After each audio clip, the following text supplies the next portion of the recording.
À l'endroit de nos partenaires internationaux, que ce soit des ambassadeurs ou tout autre représentant, on doit avoir le courage de leur dire la vérité. Et c'est cette vérité que nous leur disons depuis que nous sommes aux affaires.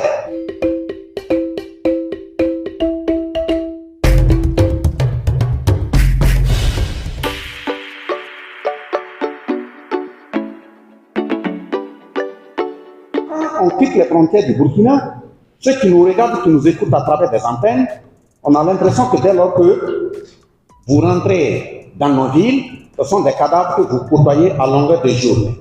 C'est comme si nous sommes dans un pays qui ne vit plus. Il faut être à l'intérieur pour savoir que le pays, certes, a des difficultés, mais nous essayons de réunir les énergies, nos collégialités pour pouvoir le faire avancer. Voilà pourquoi j'insiste sur le mot encouragement, dans la mesure où nous avons le devoir de faire en sorte que dans 5 ans, 10 ans, 20 ans, même si nous ne sommes pas là, que nous ayons pu nous réunir nos forces et faire face à la situation que le pays traverse et le transmettre à nos enfants que nous sommes en train de mettre au monde, afin que nous méritions véritablement la paternité que nous portions en leur nom, la maternité que nous portions en leur nom. Mais si on le fait aussi dans le faux fuyant, si on le fait dans le mensonge, nous allons construire, mais la maison ne va pas tenir. Et pour qu'une maison puisse tenir, il faut que la fondation soit solide. Il faut que la fondation se passe là-bas de la vérité, de la sincérité, de la transparence, de l'abnégation, de l'esprit de sacrifice. Et c'est l'ensemble de ces briques assez solides. Si la fondation est constituée de ces éléments, c'est sûr que le pays pourra tenir.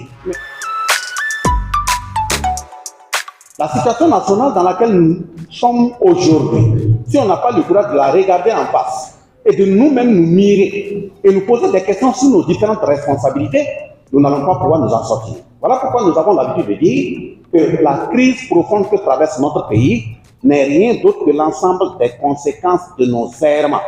Nos errements au niveau politique, nos errements au niveau économique, nos errements au niveau social, nos errements au niveau culturel, nos errements au niveau sécuritaire.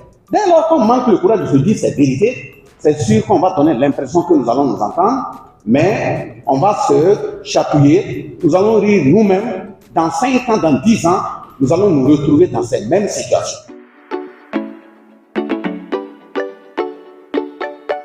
À l'endroit de nos partenaires internationaux, que ce soit des ambassadeurs ou tout autre représentant, on doit avoir le courage de leur dire la vérité. Et c'est cette vérité que nous leur disons depuis que nous sommes aux affaires. Nous avons même eu une rencontre hier avec l'ensemble de ces acteurs pour leur dire que le temps du mensonge est terminé. Le temps de l'hybride est terminé. Le temps du mouta-mouta est terminé. Et nous disons honte à l'ensemble des Burkinabés, qu'ils soient des garçons ou des filles, sur lesquels des puissances impérialistes internationales vont se baser sur eux pour exploiter davantage notre jeunesse, exploiter notre pays.